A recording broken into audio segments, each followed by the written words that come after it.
Hello, this is Andre Savoy, and today I want to talk to you about the number one problem facing most local independent jewelry retailers, and that is how to use your marketing to generate more engagement ring opportunities. You see, we're a digital marketing agency, and we're part of JA and a lot of state associations, and we hear from a lot of jewelers who think maybe the problem lies in one of their specific areas that they're working on. So they think maybe they need more Facebook activity or more Google leads, or it's their SEO or their website. So they're focused on the specific tactic, thinking that one of those tactics will help. But really what they're after, what they want is a steady stream of engagement ring opportunities, either booking appointments and talking via phone or walking into their showroom. And the second thing that most jewelers want to talk about is how to track results and understand which part of their marketing is working the best. In other words, is it your Facebook ads? Is it your Google ads? Is it your website? Is it your Google business page?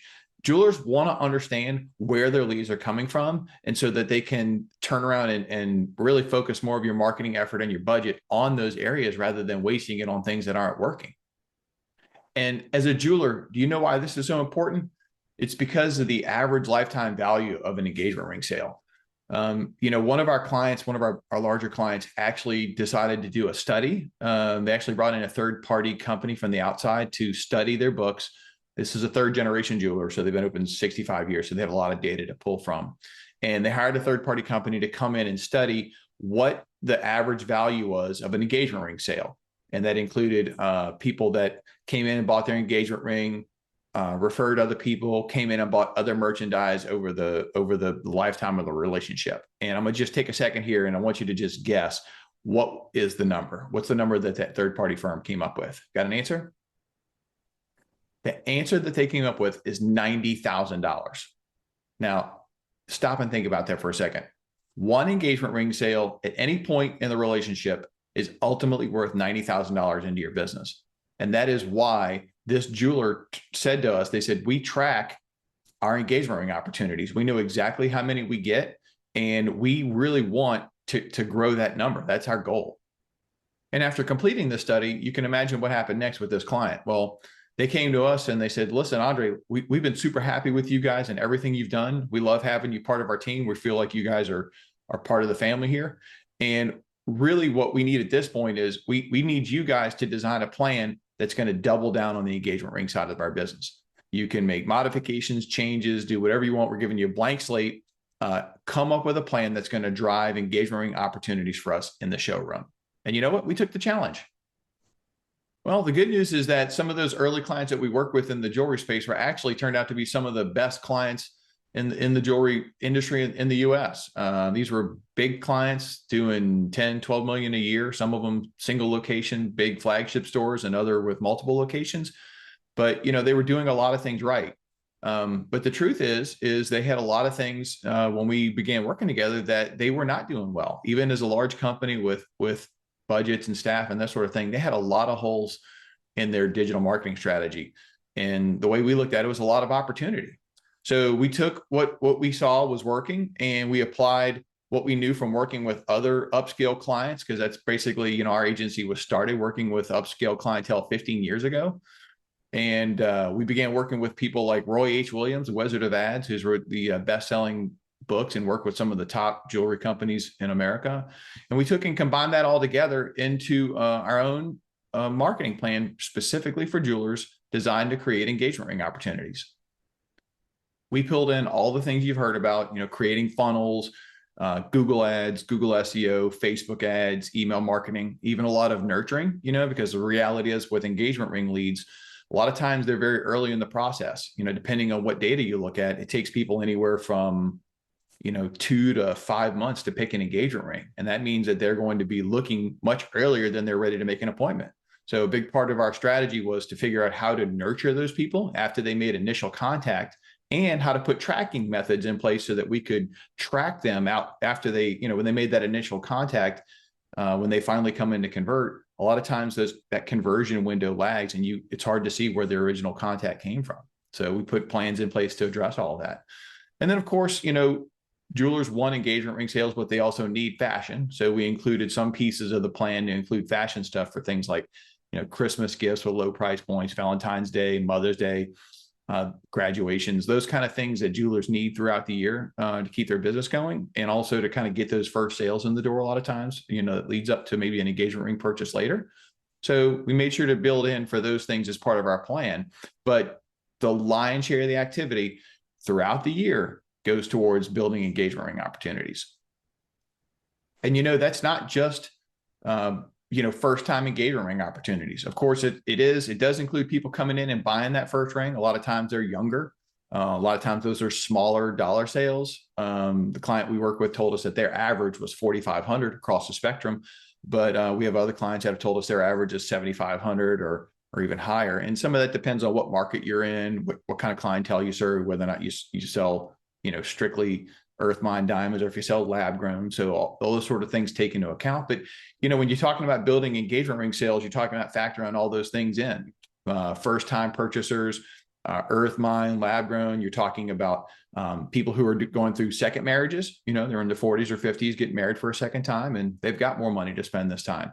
And even what we call anniversary diamonds. And those are, anniversary gifts are a big part of the jewelry space, but we work with clients to actually specifically market an anniversary diamond. That's a diamond which is at least twice as big as the one you got or the first time. So all those things build into the marketing plan and kind of help make it rounded so that you're catching people at the beginning, the middle, and even later in life, when they have more money, and to really bring in all those opportunities into your store, which is really what our jewelers ask for. And the funny thing is that, along the way is that a lot of our jewelry clients really found some relief in doing this, because many of them had been asking us about doing e-commerce, and they're like, hey, what do we need to do to get more e-commerce sales? And the reality is that as a local independent jeweler, you're not going to sell a lot of engagement rings online. Okay. People who are willing to buy an engagement ring usually are going to go shop, Blue Nile and James Allen or Ratani and all those big guys. And those guys, they do a lot of advertising, a lot of building, and they are appealing to the online shopper. But with our local jewelers, what we found is that, the thing that drives local jewelry is the desire for people to come in and meet with somebody and get help finding the right ring. They want that reassurance. They want that relationship from a local jeweler. And that is what drives them to find somebody locally. They want a jeweler they can trust. They want a jeweler they can bring their ring back to get fixed. They want to be able to upgrade it later if they want a bigger diamond. All those things that go into it really drive people into sort of the local space. And those are things that we lean into really heavily in our advertising. And I got to be honest with you, it's a lot easier for us to help jewelers make ROI from their marketing, focus in on those things, rather than trying to just beat $200 sales through an e-commerce engine all the time. And that's not easy to do, because, with your margins, taking a $200 sale and cutting it down and trying to get enough of those to cover ad expense, shipping time, overhead, and all that it's just not easy on a local level. So, we always tell our jewelers what's going to happen with the e-commerce side of things is that you will get some e-commerce sales as part of this, especially at peak times like Christmas and Valentine's Day and whatnot, if you've got the right price point items. But don't expect to sell engagement rings on your website. And more importantly, don't even try. Because really what we believe is that the best experience with these customers is going to be when they walk into your showroom, when they say, hello, hey, how can I help you? And you get to do what you do best, which is develop that relationship with the client, so that, a year from now, when they need to buy their first anniversary present, or they're looking for a Christmas gift or something for their mom or a niece that's graduating, any of those times, then they'll remember that good experience that they had in your showroom and call you. You become their local jeweler, their trusted friend. And that is really what our marketing is gauged around. We're not trying to help you pump engagement rings online to people that you'll never see or hear from again. Price shopping people that are just looking for the cheapest rate and probably going to get their stone and be like, wait, this isn't what I even bought. Looks nothing like the stone I bought, and probably send it back. And then they'll come see you anyway. I've heard plenty of stories from jewelers that did that. So we want to bypass all that. We want to focus our marketing, because you guys are local business owners, you're independent. We want to get people into your showroom where they can have that magical experience that really only you can give them. And frankly, the experience that you give them is going to be different than they get at other places, because that's what makes you successful, is you're good at developing relationships with people once they walk in the door. And our job as a marketing agency is to help you get them in the door. So if you'd like to take a look at our system and let us share with you what we've learned over the years of building engagement ring marketing plans for jewelers that work, just want to invite you to book a call. There's obviously no strings attached. You can tell from watching this video, we're not high pressure. We're long-term people that want to develop a relationship, just like you guys with your clients. We still have our original client from 15 years ago. So, for us, it's more about getting to know you, understanding what you're doing, and then showing you what we do, showing you how these plans work, and then showing you how we can help you generate more engagement ring sales in your store. So if you'd like to do that, you can find the book a call button and pick a time for you that works on your calendar, and we'll talk and go from there. And in the meantime, I hope you have a magnificent day selling jewelry. Thanks. Bye-bye.